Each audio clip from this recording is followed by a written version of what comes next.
vaqtida Hyundai tablosini remont qilib qo'yganmiz. Bunda bo'lgan muammo Hyundai o'zi o'chib qotib qoladi. 5-10 minut ishlagandan keyin tablo o'chib qayta yonmaydi. Videoni oxirigacha ko'ring, xudo xolasa birgalikda to'g'rilaymiz.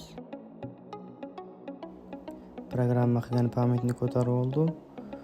Uzun pamit programma o'qimaydigan qolib, shunga yangi pamit qo'yib programma qilib berdim. Yo'q ko'ramiz endi.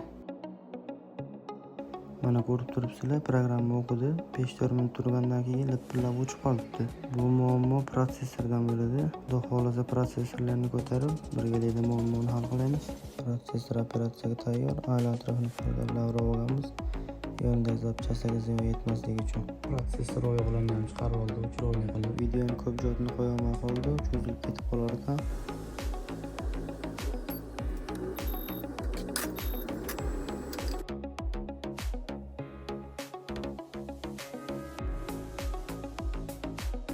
Xudo xolasa 100% ishlari bitdi. Chiroyli ishlab turibdi. 1 soatcha ishlatdim. O'chib qolgani yo'q, ish ko'rsatgani yo'q. Ko'prik yetkazib yangi tablo olish kerak yo'q. Xudo xolasa qo'ldan kelgancha chiroyli qilib ishini qilib beramiz. Pastdan numar qoldirib qo'yamiz. Aloqaga chiqaverasizlar. Like qo'ysangiz obuna bo'lib ketishni unutmang.